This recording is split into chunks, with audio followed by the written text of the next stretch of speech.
الحمد لله وكفى وسلام على عباده الذين اصطفى. أما بعد فأعوذ بالله من الشيطان الرجيم. بسم الله الرحمن الرحيم. يا أيها الذين آمنوا اجتنبوا كثيرا من الظن إن بعض الظن إثم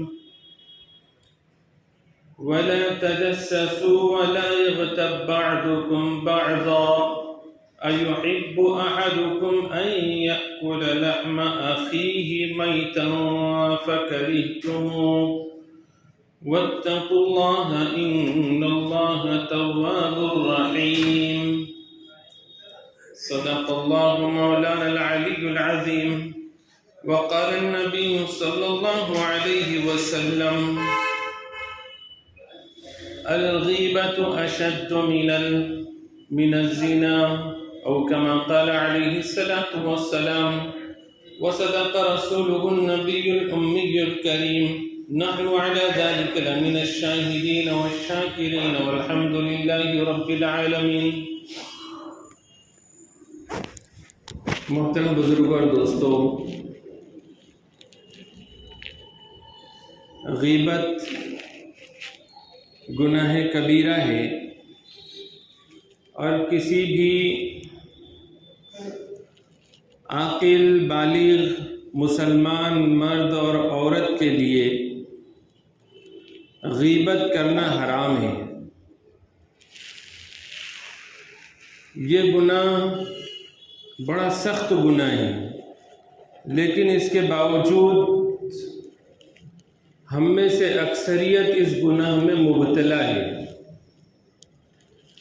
اور گناہ میں مبتلا ہونے کی جو وجوہات سمجھ میں آتی ہے، اس میں ایک وجہ یہ ہے کہ بہت سے لوگ غیبت کو حرام سمجھتے ہی نہیں ہیں، جبکہ قرآن کریم میں اور احادیث مبارکہ میں بڑے بڑے عذابات اور سخت وعیدیں اس پر سنائی گئی ہیں. جہنم میں داخل کیا جانا، جنت سے محروم کیا جانا. حضور صلی اللہ علیہ وسلم کا معراج کے سفر کے موقع پر مختلف عذابوں میں غیبت کرنے والوں کو دیکھنا اور غیبت کو بدترین سود حضور نے فرمائے، یعنی سود سے بھی بڑا گناہ. حضور صلی اللہ علیہ وسلم نے زنا سے بھی زیادہ سخت گناہ غیبت کو قرار دیا. قرآن کریم میں غیبت کرنے والوں کو یہ بتایا گیا کہ وہ ایسے ہیں جیسے کہ اپنے مردار بھائی کا گوشت کھاتے ہیں. پہلی بات تو کسی انسان کا گوشت کھانا ہی کتنا بڑا حرام، اور پھر وہ بھی مردار ہو، پھر وہ بھی ہمارا اپنا بھائی ہو، تو کتنی سخت بات ہے. ہر مسلمان کی جان، مال، عزت، آبرو دوسرے مسلمان پر حرام کی گئی ہے. جس طرح سے کسی مسلمان کے جان کو نقصان نہیں پہنچایا جا سکتا اور وہ حرام ہے، جس طرح سے کسی مسلمان کے مال کو نقصان پہنچانا حرام ہے، ایسے ہی غیبت کر کے اس کی عزت اور توقیر کو ختم کرنا بھی حرام ہے. اور یہ کوئی مسلمان کے ساتھ ہی خاص نہیں ہے. جس غیر مسلم کی جان، مال کو نقصان پہنچانا گناہ ہے اور حرام ہے، اسی طرح سے ایسے مسلمان کی بھی غیبت کرنا حرام ہے. آپ اس سے اندازہ کریں کہ کتنا سخت حکم ہے.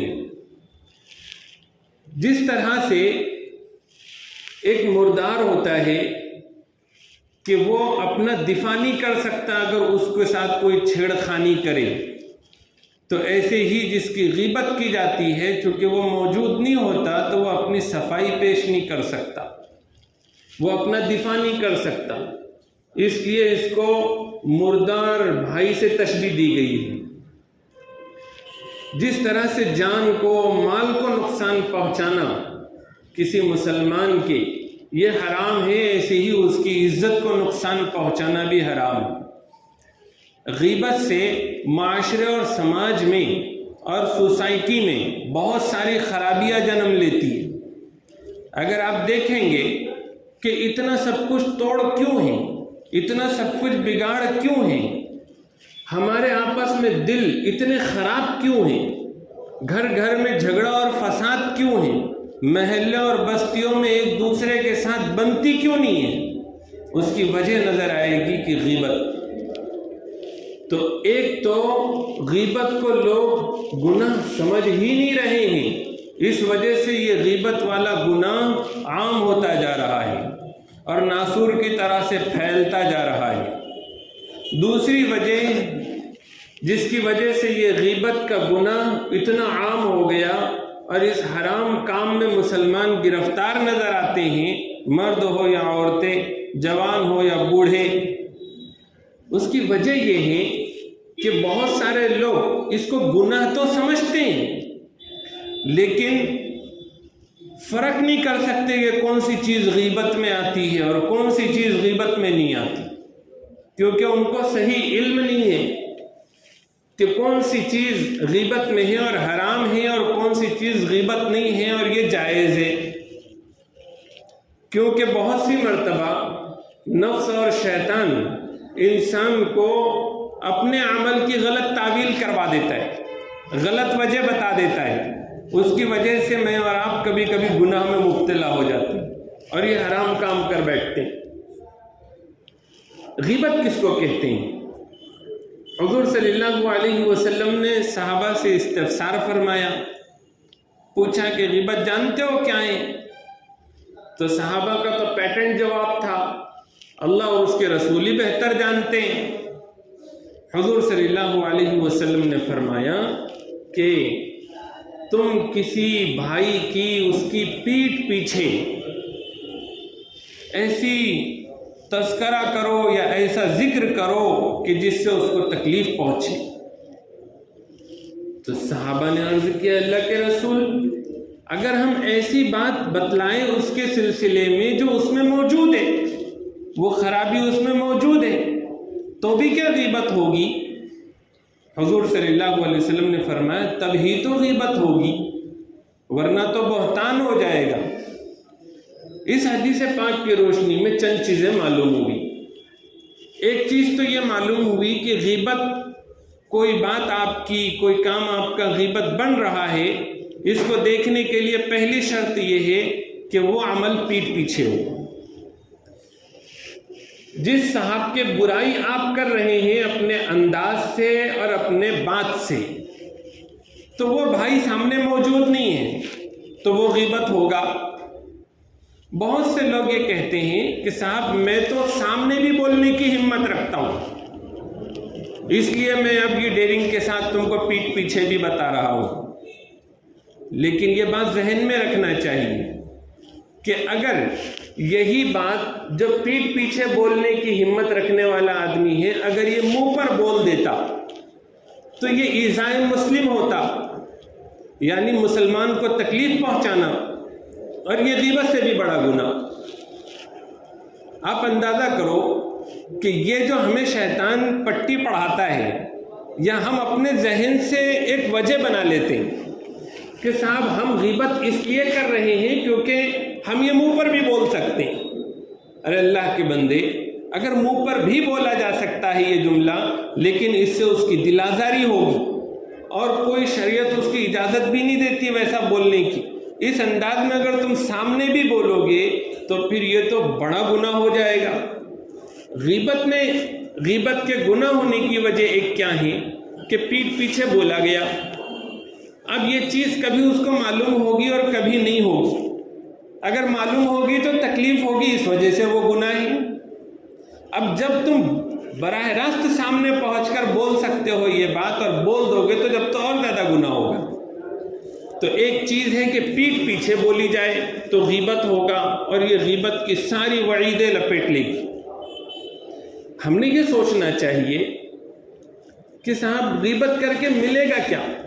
احادیث میں تو بتلایا گیا کہ آدمی جو غیبت کرتا ہے تو جس کی غیبت کرتا ہے اس کی نیکیاں اس کے نام اعمال میں چلی جاتی، بلکہ اگر کسی کے پاس مرتبہ چاہنے کے لیے، کسی کے پاس نزدیکی حاصل کرنے کے لیے یا مال پیسہ حاصل کرنے کے لیے، ہوتے ہیں نا کچھ لوگ ایسے ہوتے ہیں کہ ان کو معلوم ہو جاتا ہے کہ فلان کی فلان سے بنتی نہیں، اب نہیں بنتی تو ان کے پاس چلے جاتے ہیں، اور جس سے نہیں بنتی اس کی برائی بیان کرتے ہیں، اور برائی بیان کرنے کا مقصد یہ ہوتا ہے کہ کچھ ان کے پاس کام مل جائے، پیسہ مل جائے، یا کپڑے مل جائے، یا یہ کچھ نہیں تو عزت مل جائے، ان کے ہم قریب ہو جائیں۔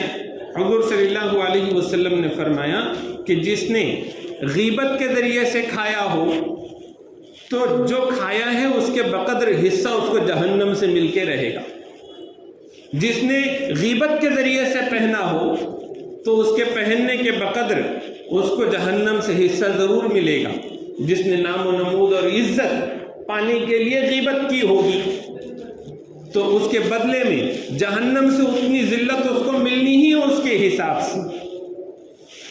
ہم تو ایک دن جا کر مٹی بن جانا ہے، ہم کیا اور ہماری یہ غیبتیں کیا۔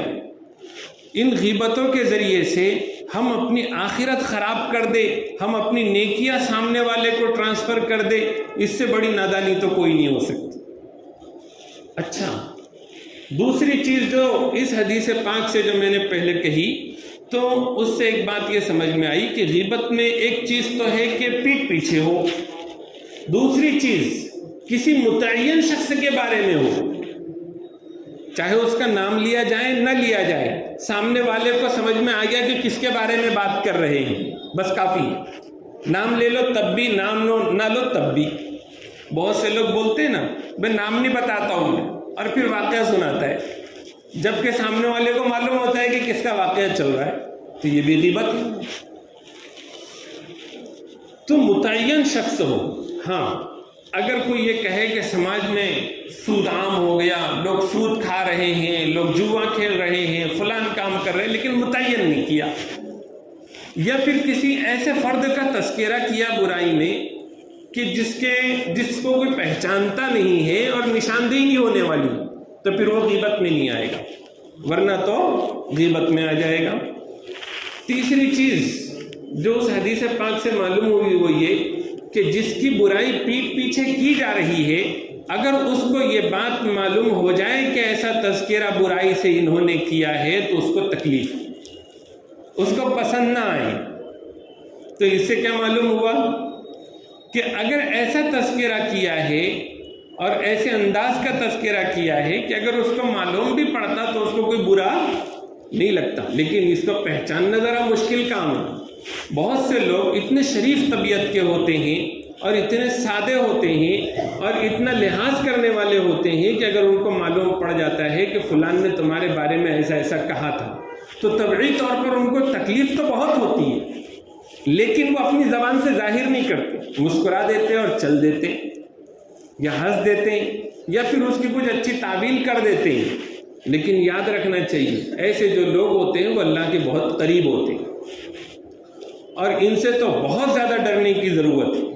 جیسے کہ علماء ہیں، صلحاء ہیں، نیک لوگ ہیں، ان لوگوں کی طبیعتیں ایسی ہوتی ہے کہ سب سنتے ہیں اور برداشت کر جاتے ہیں، اور پھر جب کبھی کسی کی برائی پیٹھ پیچھے کی جا رہی ہے اور ایسے انداز میں تذکرہ کیا جا رہا ہے کہ اس کو وہ برا لگے، اب اس انداز کا تذکرہ ایک عام مسلمان کا اس وجہ سے حرام ہے کیونکہ ایک مسلمان کی عزت، ایک مسلمان کا اکرام احترام دوسرے مسلمان پر مسلمان ہونے کی نسبت پر ضروری ہے، فرض ہے۔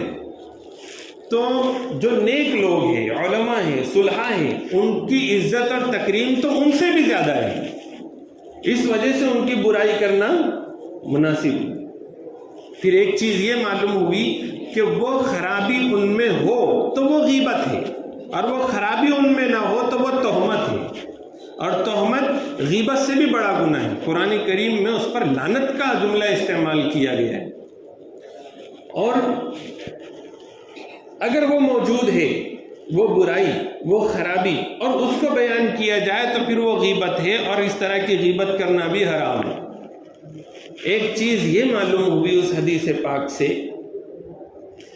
کہ تذکرہ اس انداز میں کیا جائے کہ جو ناجائز ہو.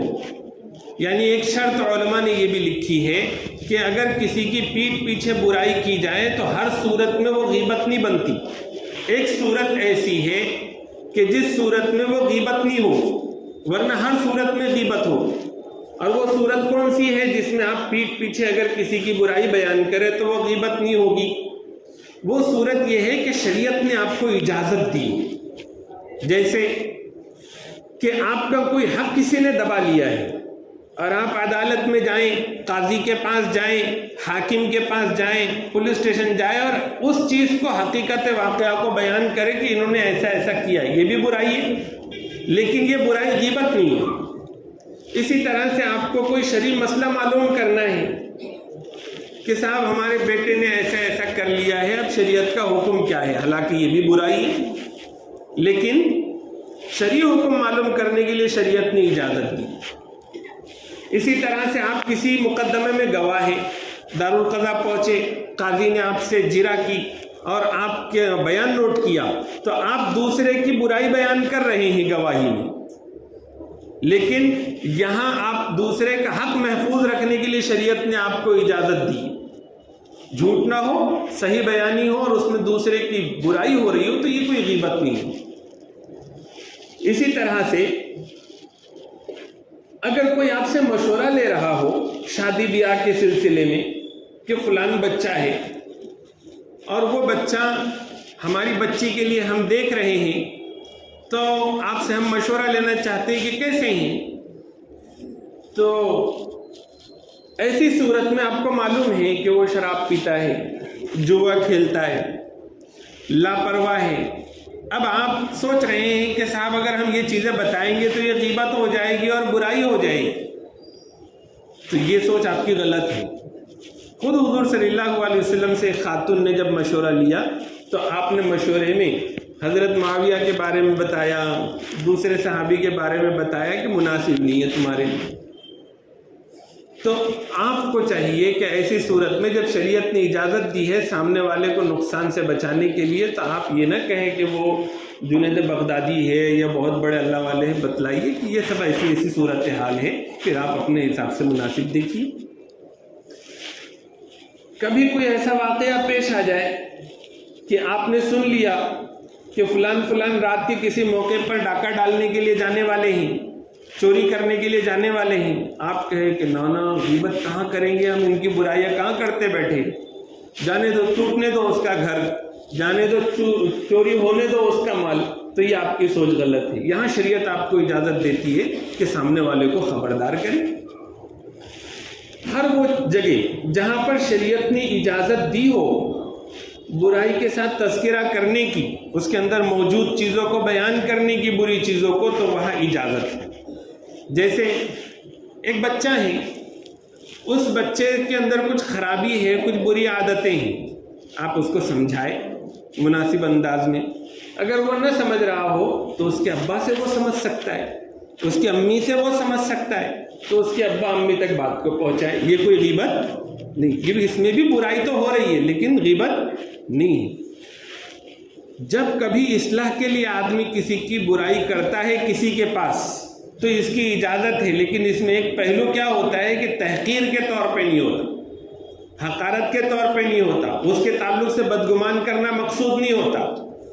جب کبھی کسی کے سامنے آپ برائی بیان کر رہے ہو اور زبان سے بول رہے ہو کہ صاحب ہم ان کی اصلاح کے لیے بول رہے ہیں، تو بس دل کی کیفیت دیکھ لو.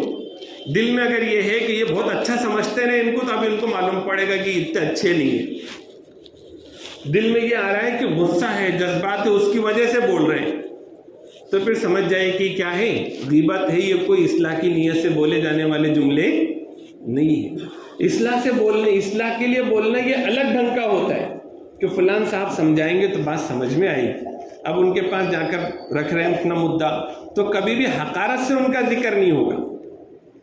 آج کل جو غیبتیں عام ہو رہی ہے تو اس کی پہلی وجہ جو میں نے بتائی وہ یہ کہ بہت سے لوگ غیبت کو گناہ ہی نہیں سمجھ رہے جبکہ وہ حرام ہے۔ دوسری وجہ یہ ہے کہ غیبت کون سی چیز بنے گی اور کون سی چیز نہیں بنے گی یہ سمجھنا مشکل ہے جو لوگ بچنا چاہتے ہیں ان کے لیے۔ اور تیسرے وہ لوگ بھی ہیں کہ جو جانتے ہیں کہ یہ حرام ہے اور کبھی کبھی وہ کسی کے سامنے تذکرہ کرتے ہیں تو اس وقت میں وہ سمجھتے بھی ہوتے ہیں کہ ہم غیبت کر رہے ہیں لیکن پھر بھی کرتے ہیں، کیونکہ اللہ رب العزت کا خوف کم ہو گیا، مرنے کو بھول گئے، احساس نہیں رہا کہ ہم کتنا بڑا جرم کرنے جا رہے ہیں اور کتنی بڑی بڑی وعیدیں قرآن اور حدیث میں اس کے سلسلے میں بتلائی گئی ہے۔ ایسے لوگوں کو چاہیے کہ وہ قرآن اور حدیث میں بتلائی ہوئی اس کی برائیوں کو سنیں، سمجھیں اور بار بار اس کا مذاکرہ کریں تاکہ مستحضر رہے اللہ رب العزت کی پکڑ۔ کچھ لوگ تو وہ ہیں کہ جانتے بوجھتے ہوئے بھی ان سے غیبت سرزد ہو جاتی ہے کچھ چیزوں کی وجہ سے۔ ایک تو یہ کہ ان کے اندر تکبر ہوتا ہے، اور جس کے اندر تکبر ہوتا ہے تو وہ اس کے مرضی کے خلاف کچھ ہو جائے، اس کی بات کے مقابلے پہ کچھ ہو جائے تو پھر اس کا ایسا ہوتا ہے کہ میری جو شان تھی وہ تو گھٹ جا رہی ہے، اور جب اپنے مزاج کے مطابق نہیں ہوتا تو پھر اس کے منہ سے غیبت نکلنا شروع ہو جاتی ہے، اس کے پاس برائی کرنا شروع کر دیتا ہے۔ تو ایسے شخص کو چاہیے کہ اپنے کبر کا علاج کرے، ورنہ بہت کوشش کے باوجود بھی غیبت سے بچنا مشکل ہو جائے۔ دوسرے، کبھی کبھی دل میں کینہ، بغض اور حسد آ جاتا ہے، اور اس کے آنے کی کئی وجوہات ہوتی ہے۔ کبھی کبھی سامنے والے سے کوئی تکلیف پہنچی یا اس کے تعلق سے کچھ گمان ایسا بن گیا کہ یہ میرے خلاف ہے، ایسی چیز اگر ہو جاتی ہے تو پھر دل میں اس کے تعلق سے نفرت اور کینہ آ جاتا ہے۔ اب جب غیبت، بغض ہے، کینہ ہے، نفرت ہے دل میں، تو اس کی وجہ سے بھی آدمی اپنی زبان کو روک نہیں پاتا، بیٹھا ہوا ہے کبھی اندازے میں، اشارے کنائے میں تو بھی غیبت کر دے گا اور برائی بیان کر دے گا اپنے بھائی۔ ایسے شخص کا علاج یہ ہے کہ اپنے آپ کو ایسا بنائے کہ جو بھی کوئی میرے کو ستائے گا، پریشان کرے گا، مخالف ہو، موافق ہو، سب کو میں معاف کرتا ہوں۔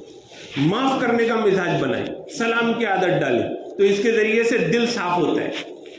کبھی حسد ہوتا ہے، حسد اس طرح سے ہوتا ہے کہ سامنے والے کو یہ نعمت مل گئی تو دل میں جلن پیدا ہو گئی۔ آج تو صورتحال ایسی ہی ہے کہ آدمی اپنے خود کی پریشانیاں دور کرنے کے لیے اور خود کو بہتر بنانے کے لیے اتنا پریشان نہیں ہوتا جتنا دوسروں کو اچھا دیکھ کے پریشان ہوتا۔ تو دوسروں کے اندر کی اچھائیاں دکھائی دیتی ہے تو جلن پیدا ہوتی ہے اور لگتا ہے کہ ان کی مقبولیت میں اضافہ ہو رہا ہے، تو ہم ان کی ادھر ادھر برائی کریں گے تو ان کی مقبولیت ختم ہو جائے گی۔ تو اس لیے بھی یہ غیبت کی جاتی ہے۔ ایسے افراد کے لیے ضروری ہے کہ ہم جو ہے اپنے دل کے حسد کو ختم کرنے کی کوشش کریں۔ جس کی نعمت دیکھ کر دل میں جلن پیدا ہوتی ہے، جس کا اچھا دیکھ کر دل میں جلن پیدا ہوتی ہے، ان کے لیے دعا مغفرت کرے، ان کے نعمت میں اضافے کی دعا کرے، ان سے سلام، دعا، آداب رکھیں۔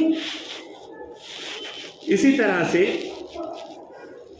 اور کثرت کے ساتھ بس بات چیت کرنے کی عادت ہے، اس کے ساتھ بیٹھے تو کچھ نہ کچھ چھیڑنا ہے، اس کے ساتھ بیٹھے تو کچھ نہ کچھ چھیڑنا ہے، تو ایسی صورت میں بھی غیبت ہوتے رہے۔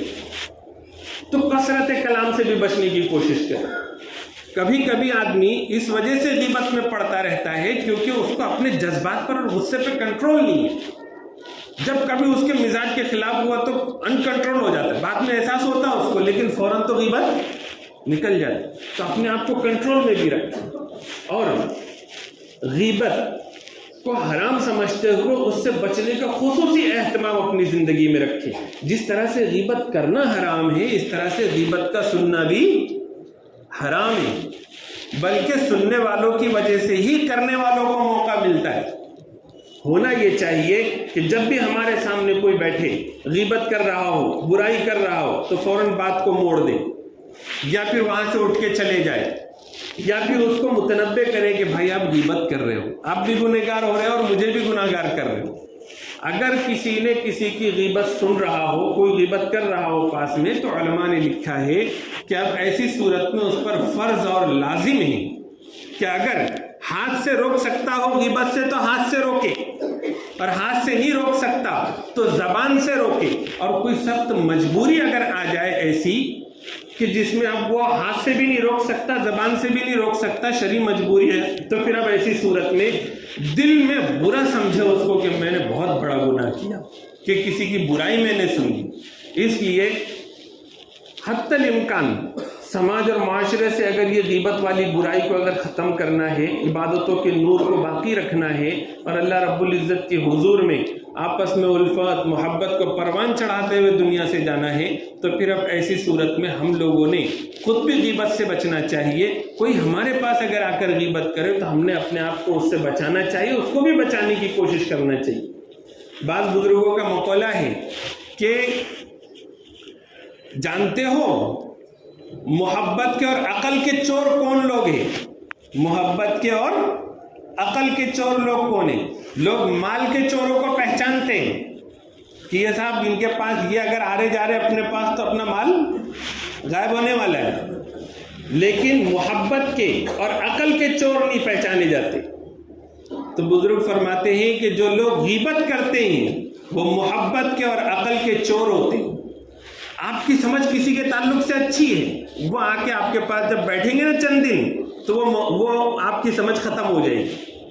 آپ کے دل میں کسی کی محبت ہے، اگر یہ غیبت کرنے والا چکر لگائے گا سمجھ جانا میری محبت کی چوری کرنے والا ہے. آپ کی محبت چند دنوں میں ختم کر دے گا کسی کے تعلق سے. اللہ تعالی ہم سب کی حفاظت فرمائے. وآخر دعوانا الحمدللہ رب العالمین.